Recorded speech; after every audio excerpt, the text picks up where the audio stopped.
Will Smith is significantly bigger than me. We are not the same size. Never gonna happen. No. I took that hit like Pacquiao. Chris Rock, one of the greatest, if not the greatest living comedian. By Will Smith. Chris got slapped in the face. When it happened, I thought it was fake. The night started like every other Hollywood fantasy. Cameras, rolling sequins, catching the light, the biggest stars packed into one room. Everyone was performing their version of happiness for the world to watch. Then, Will Smith stood up. What happened in the next 10 seconds changed more than just one evening. It didn't just humiliate one man. It cracked something open, a truth Hollywood had spent decades carefully sealing shut. What spilled out shocked everyone who thought they understood how the industry really worked.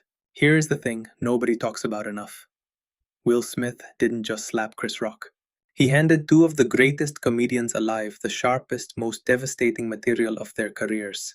When Chris Rock and Dave Chappelle finally responded, they didn't whisper. They didn't hold back. They didn't forgive. They dismantled him. Stay with us, because what these two men revealed about Will Smith, his marriage, his psychology and his choices is more brutal and surgical than anything seen on a talk show. This is the Hollywood bombshell that nobody expected to detonate, and it is still going off. The night everything changed. Let's go back to the beginning because context matters here. The 94th Academy Awards, the Dolby Theatre in Hollywood. It was supposed to be a celebration. Will Smith sat in the front row with his wife Jada Pinkett, Smith likely suspecting that tonight might be his night. His performance as Richard Williams in King Richard was the talk of the town. Chris Rock took the stage in a blue suit, looking relaxed and confident, carrying the kind of energy you expect from a host who had done this many times before.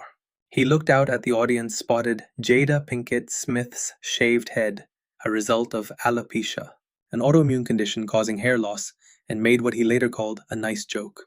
He compared her look to G.I. Jane. One line, "Jada, I love you, G.I. Jane." A reference to that iconic shaved head. The joke landed with mild laughter. Jada rolled her eyes. Will Smith, in this part, is important, initially smiled. He laughed. For a brief moment, everything was normal. Then, something shifted. Behind Will Smith's eyes, he stood up. He walked calmly onto the stage while Chris stood there holding the microphone, wondering if this was a bit. He slapped Chris Rock across the face with an open hand that produced an audible crack heard through the house speakers. The Dolby Theatre erupted in confused murmurs. Was it staged? Had they planned this? Chris himself was unsure. Then came Will's voice, amplified by the microphones, shouting twice with escalating rage to keep his wife's name out of Chris's mouth. The profanity, broadcast uncensored internationally, confirmed it instantly. This wasn't scripted. This was real violence playing out at Hollywood's most prestigious event. Chris, still reelings, attempted to continue presenting with 8 words that earned a place in comedy history. That was the greatest night in the history of television. No security intervened. No one removed Will Smith. The show just continued. Less than 40 minutes later, Will Smith won Best Actor. And the Oscar goes to Will Smith. Let that settle for a moment. He stood on that same stage. He received a standing ovation from the same room that had just watched him commit assault. He gave a rambling, emotional speech about love and protecting family. He cried, and Hollywood clapped. Jim Carrey, watching from home, told CBS Mornings what many were thinking, that you do not have the right to walk on stage and smack somebody because they said words. And the industry's standing ovation showed a spinelessness that was genuinely disturbing. The comedy community rallied around Chris Rock almost immediately, not just out of professional solidarity, but because they understood what was actually at stake. If violence against comedians became acceptable, if it was met with applause instead of consequences, then an art form that requires risk, vulnerability, and a willingness to offend was fundamentally endangered. Will resigned from the Academy 4 days later. The board eventually banned him from the Oscars for 10 years. He kept his statue. And Chris Rock said nothing for nearly a year. But before Chris finally broke his silence, something happened that linked these two incidents together in a way that defined how the comedy world understood the aftermath of that night. Dave Chappelle was attacked on stage, and it happened just 5 weeks later. That invisible barrier is gone now. Consider the comedy world before March 27, 2022. Performers and their crowds shared an unspoken agreement, an invisible fence. Sure, you could heckle, walk out if you wanted, even protest outside, but nobody rushed the stage to physically assault a comedian. That line was sacred. Will Smith wiped it out in 10 seconds flat, just 5 weeks after the Oscars. Dave Chappelle was performing at the Hollywood Bowl during the Netflix Is a Joke festival. Near the end of his set, 23-year-old Isaiah Lee charged. Security hopped a barrier and tackled Chappelle. Suddenly the news broke. Dave Chappelle attacked right there on stage in Hollywood. He was armed with a replica gun that hid a folding knife blade. Security and celebrities in the front row, including Jamie Foxx and Busta Rhymes, rushed to intervene. Lee was arrested on 4 misdemeanor counts. Chappelle was rattled, but he was physically okay. 2 days later, he held a secret show at the Comedy Store. And he wasn't alone. Chris Rock was there. Their exchange that night became instant comedy legend. Chappelle joked to Chris that at least he got hit by someone with a name, while his attacker looked homeless, leaves stuck in his hair. Chris fired back with a line that cut to the bone. He said he was smacked by the softest person to ever pick up a microphone. Think about the weight of that. Chris Rock, in 5 words, did what no amount of online outrage could manage. He didn't label Will dangerous. He didn't call him unstable. He called him soft. He pointed at Will Smith's old 90s rap career, the summertime era, to suggest that even that moment of violence was just another performance. A fake toughness. Comedy club owners across the country started drawing lines between the two incidents almost instantly. One owner described that invisible fence, noting that before Will's slap, nobody ever dared to breach it. You could push boundaries with offensive jokes. The audience might yell back, but they never attacked the stage. After that night, she feared copycats. She said the slap broke a social contract. Howie Mandel put it even more bluntly, violence invites violence, and this could be the end for stand-up. That is the part of the story people miss in all the celebrity gossip. This was never just about 2 stars. The fallout was real, practical, and immediate. Venues had to rethink their entire security approach. Comedians started worrying about the distance between themselves and the front row. The invisible fence was gone, and the whole industry was left wondering what would happen next. So, what did Rock and Chappelle do? Did they back down? Did they play it safe? Not a chance. They did the total opposite. That is when things shifted from a news story into something truly extraordinary. The tour kicked off, and the first shots were fired. 4 months after the slap, Chris Rock and Dave Chappelle started a joint comedy tour, opening in Liverpool at the M&S Bank Arena on September 1st, 2022. The tour wasn't designed as a direct response to the slap. It was already booked before either attack. But it became the stage for both men to give their first real sustained reactions. What they said in Liverpool set the tone for the entire run. Chris took the mic first. He told the crowd that Will Smith's YouTube apology video, the one where he addressed Chris, directly felt to him, exactly like a hostage tape. That is a brutal framing. It wasn't an apology. It was a calculated PR move, a performance for the lens, just like everything else Will Smith does for the world to see. When that footage hit the internet with Will Smith talking about wanting to be friends, Chris didn't blink. He did not care. He admitted the slap still hurt, and he noted that while Will played Muhammad Ali on screen, Chris couldn't even get cast as Floyd Mayweather. The joke landed because it exposed the physical truth of the situation. This was a massive, trained man attacking a smaller guy on global television. There was nothing equal about that fight. Chris started calling Will Smith Suge Smith, a direct reference to Suge Knight, the former record executive currently doing time for voluntary manslaughter. Linking Will Smith to a convicted killer wasn't an accident. It was a cold, calculated, rhetorical weapon. Then Dave Chappelle stepped up and delivered the analysis that defined his own view. a total bombshell. Then Dave Chappelle stepped up and delivered that analysis, the one that defined him. Statement regarding the whole incident. He said many people forget who Will Smith is. 10 minutes before Willie was about to receive the biggest award of his career, he acted like he was back in Philadelphia. Chappelle was invoking Will's upbringing in West Philadelphia, suggesting that beneath 30 years of a polished Hollywood persona, beneath the Fresh Prince and the blockbuster star and the family man who navigated fame without scandal, there was always something raw, something unresolved. Then came the line that still echoes. Chappelle said that Will Smith did the impression of a perfect person for 30 years, then ripped his mask off and showed the world he was as ugly as the rest of us. That is not an insult in the conventional sense. It is deeper. Chappelle was arguing that the slap was not an aberration. It was a revelation. The real Will Smith had always been there, and the mask had just cracked at the worst possible moment in front of the largest possible audience. He also shared something that surprised people. Regardless of the consequences, he hoped Will does not put his mask back on. He hoped he lets his real face breathe. He also said he sees himself in both men.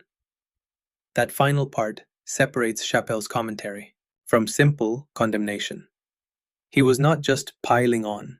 He was genuinely trying to understand something about fame, performance, and the cost of maintaining a public image that does not match your private reality. For 30 years, Will Smith had been America's safe choice, likable, family-friendly, and scandal-free. The slap revealed what lay underneath. The tour continued through Europe, through the London O2 Arena, and through venues across the continent. Chris and Chappelle performed separately, but shared stages and occasionally riffed together on the attacks they had endured. Their joint presence sent a message to the industry and the world. Violence had not silenced them. It provided material, and the best material was still coming. Selective Outrage, the takedown heard. Around the world. On Saturday, March 4th, 2023, almost exactly 1 year after the slap, Netflix aired its first ever live comedy special, Chris Rock performing Selective Outrage broadcast from Baltimore's Hippodrome Theater. The event was treated like a comedy Super Bowl, with pre-shows, after-shows, and celebrity appearances. Chris took the stage dressed entirely in white, wearing a prince necklace, and opened by noting sarcastically that he would try to do a show without offending anybody because you never know who might get triggered. For 60 minutes, he performed about woke culture, the Kardashians, Meghan Markle, and selective outrage as a cultural phenomenon, defining the concept as being choosy about who gets cancelled for which offenses. He was sharpening the blade the whole time, building towards something. With 10 minutes left, he turned. He began by acknowledging what had happened, that he was smacked by someone he had the utmost respect for. He noted that while he kept quiet for nearly a year, people kept asking if it hurt. So he finally answered it still. Hurts. He said he has summertime still ringing in his ear. That reference using Will Smith's biggest rap hit to describe the ongoing physical and psychological impact of the slap was the first blade. It took Will's artistic legacy and turned it into a punchline about violence. The song that launched Will Smith's career now described the sound of being hit by Will Smith. Chris then pivoted to the physical reality. He pointed out that Will Smith is significantly bigger than him. Will played Muhammad Ali in a movie. Chris played Pookie in New Jack City and a piece of corn in Pootie Tang. The self-deprecation was perfect. He was not claiming victimhood. He was acknowledging reality. This was not a fight between equals. It was a much larger man hitting a smaller man at an event where cameras were rolling But then came the central argument, the thesis that turned the whole special into something more than comedy. Chris stated that everybody in the room knew what happened. Everyone who really understands that Chris had nothing to do with any of it, because Chris did not have any entanglements. The word entanglements detonated the crowd. It was a direct reference to the infamous Red Table Talk episode where Jada Pinkett Smith discussed her relationship with singer August Alsina, a relationship she described as an entanglement. The episode in which Will sat beside her as she explained the relationship on camera had been one of the most talked about celebrity moments of recent years. Chris was not just reminding the audience of something uncomfortable. He was making a specific, devastating argument. Jada's affair had publicly humiliated Will. The internet had mocked him mercilessly. His wife had described the relationship as an entanglement on camera while he sat right there. And Will could not hit Alsina. He could not hit the trolls. He could not hit the internet. So he hit Chris Rock. Someone smaller. Someone he knew wouldn't fight back at an event where cameras would broadcast it to the world. Chris laid it out directly. He said everybody called Will Smith names, and everybody called his wife a predator. But who did Will hit? He hit Chris, someone Will knows he can beat. Chris called that weak behavior. That word weak is the real wound. Not violent, not unstable, just weak and cowardly. The slap wasn't an act of strength or protection. It was displaced rage from a man emasculated by his wife's affair. Will couldn't respond to the actual source of his humiliation. Then Chris added historical context. He reminded the audience that in 2016, Jada publicly called for Chris to step down from hosting the Oscars. She started the conflict. She demanded Chris quit his job because her husband didn't get nominated for concussion. And then her husband gave Chris an actual concussion. That pun landed perfectly. It was the kind of comedic inversion Chris specializes in, finding an angle that makes the audience laugh. He followed it with a moment of genuine emotion that surprised many viewers. He acknowledged he had loved Will Smith his whole life. He had seen him open for Run DMC. But now he says he watches Emancipation just to see Will Smith get punished. He finds himself rooting for the wrong side. That is a transgressive joke invoking a film about slavery to suggest Will deserves his character's fate. Chris delivered it with such commitment that the audience couldn't help but laugh despite how dark it felt. Then he closed with the question everyone had been asking, why did you do nothing back? His answer was simple and devastating. He said his parents raised him right. One thing his parents taught him was not to fight in front of white people. That punchline destroyed the room. It reframed his year of silence and his refusal to press charges. Comedy became his answer, not weakness, but generational wisdom on how black men navigate a world that judges them. His dignity wasn't an absence of rage, it was a choice. According to sources close to Will Smith, he didn't watch the special himself. He had people report back.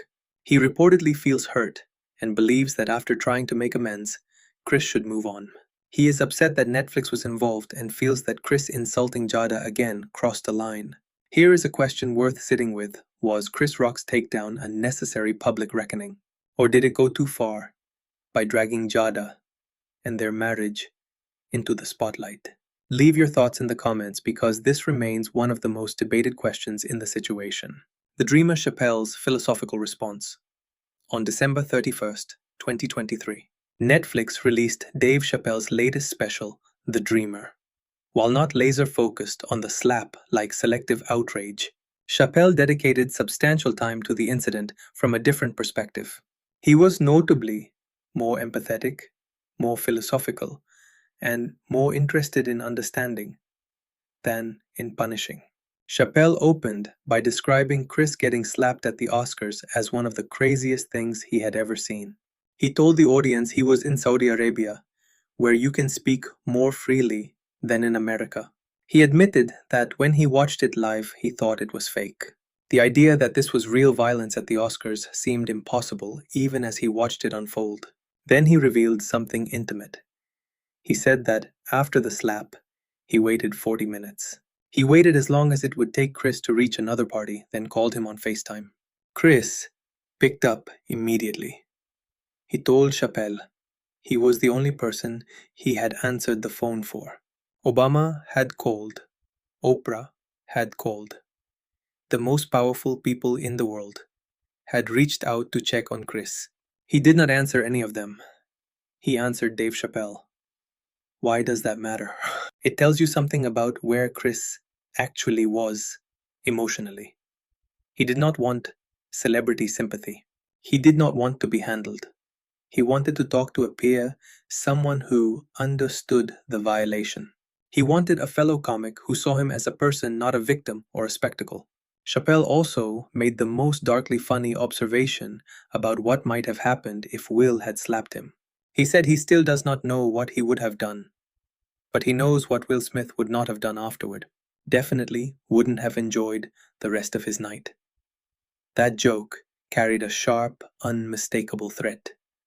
It landed differently than anything Chris said, because Dave Chappelle has always occupied a distinct space in culture one, where the danger feels tangible, immediate, and rarely filtered through the polished lens of Hollywood.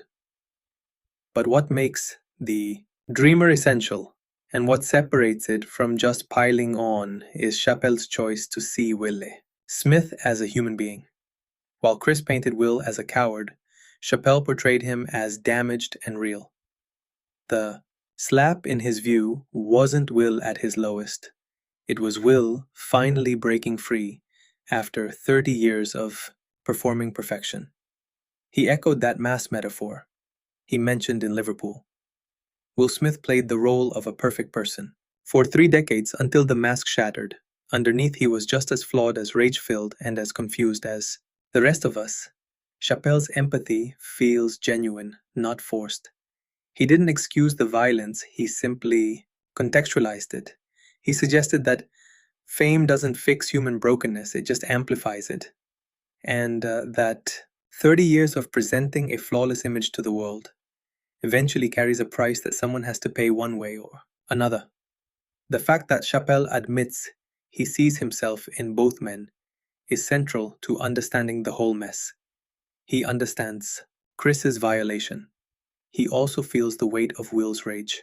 He has lived in that world where the pressure of being a black celebrity in America, the demand for constant dignity and grace presses down until something finally snaps.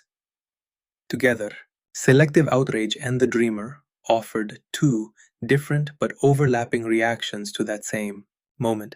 Chris's anger was raw, personal, and aimed at accountability through a public humiliation that matched what he personally experienced. Chappelle's take was philosophical, looking for the root cause rather than just punishing the act itself. Which approach resonates more with you? Was Chris's takedown the right response, or did Chappelle's empathetic reading feel closer to the truth? It is rare to find a celebrity story where both sides feel legitimately valid, the permanent hit to the legacy of Will Smith. Here is where we must face the long-term impact, not on Chris Rock, not on Dave Chappelle, but on Will Smith himself. When the dust settled, once the specials aired and the tours wrapped up and the think pieces stopped flowing, the person left holding the most shattered reputation wasn't the guy who got hit. Before March 27th, 2022, Will Smith had one of the most remarkable careers in all of Hollywood. He had navigated 3 decades of stardom, from The Fresh Prince of Bel-Air to Massive blockbuster action films to Oscar-nominated drama performances, all without a single major public scandal. That is almost unheard of at his level of fame. He was likable across every demographic, every generation, and every genre. He was the kind of star that studios built entire franchises around because audiences deeply trusted him. You bought a ticket for a Will Smith movie, knowing exactly what you are getting. You felt safe. Think about what that brand equity actually means. 30 years of a carefully managed public image, 30 years of interviews where he was charming and warm, 30 years of navigating Hollywood's most dangerous corners without a single incident serious enough to stick. That is no accident. That is hard work. That is an entire identity built brick by brick, maintained with intense discipline, and it fell apart in about 10 seconds.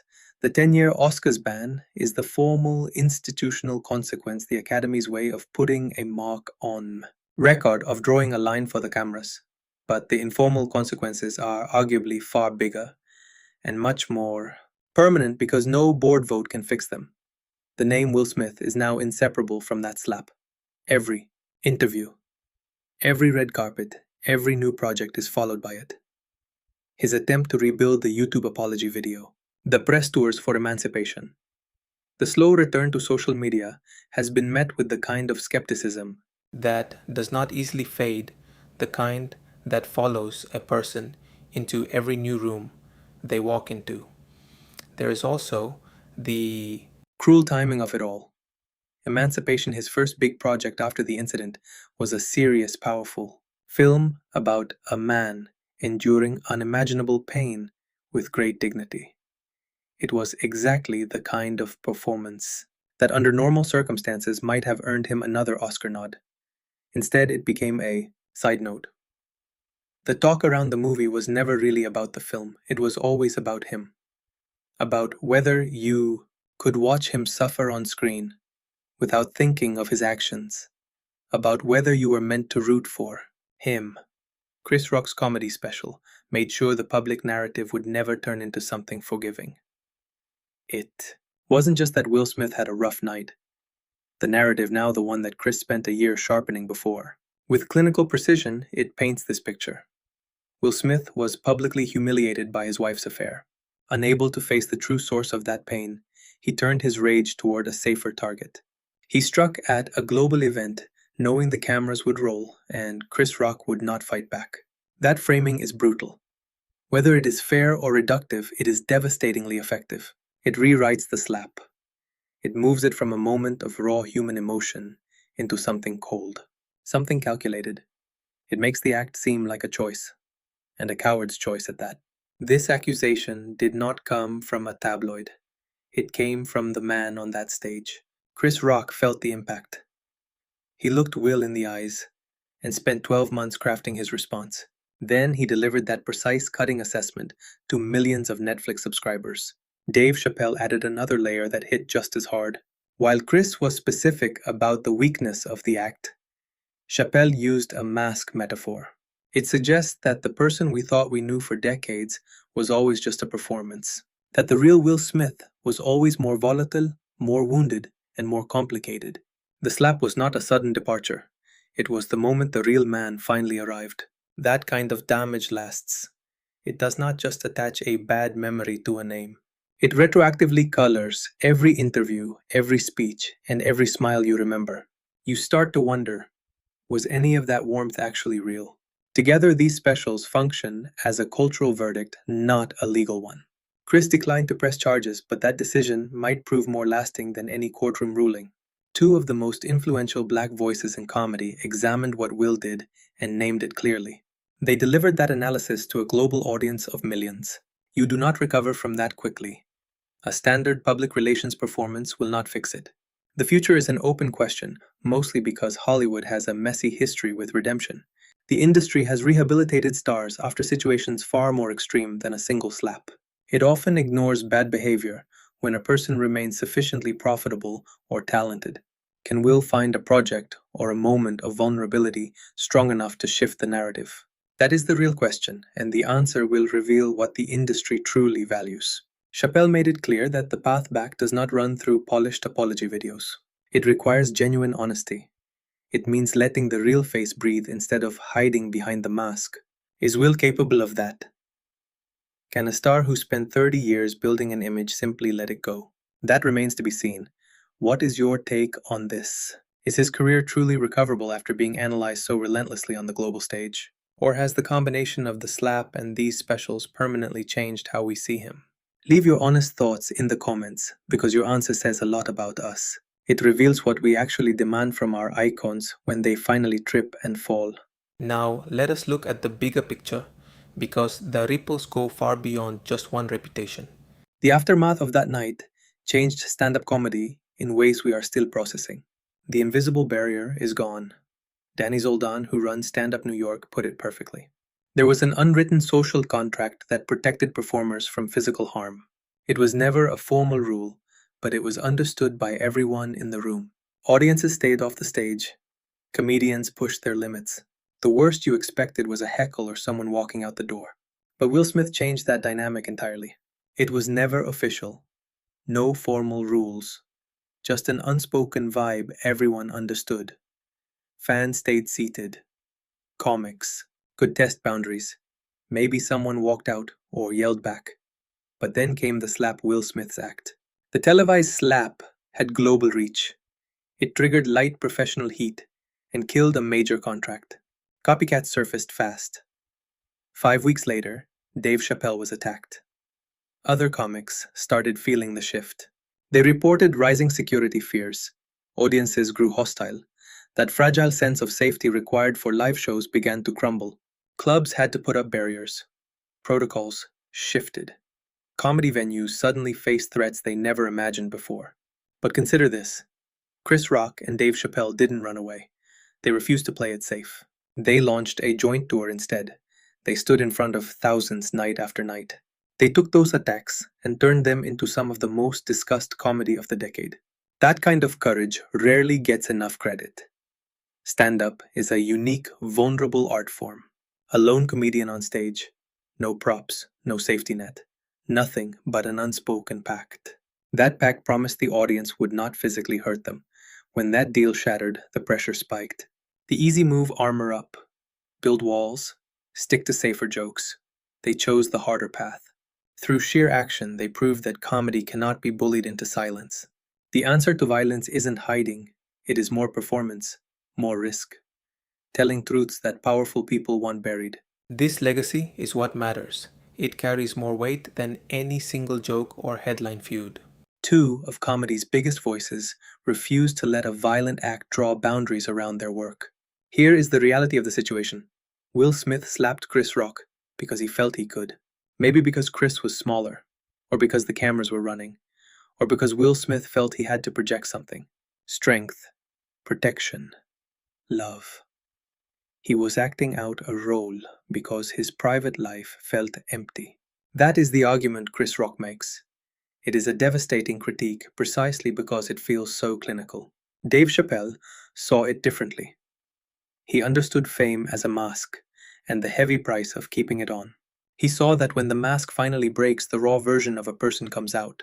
Chris Rock took a year of silence, turned it into an hour of razor-sharp comedy, and delivered his verdict. Millions watched. Neither man pressed charges. Neither retreated. Both just got back on stage. If there is a lesson here, neither comedian had to say it out loud. They simply lived it.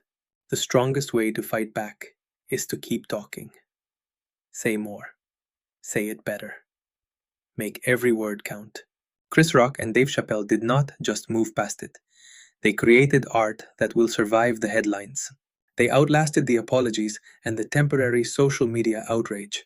Will Smith hit Chris Rock at the Oscars, and in exchange, he got his public image dismantled. It was the most surgical takedown Hollywood has seen in a generation. No court or journalist did it.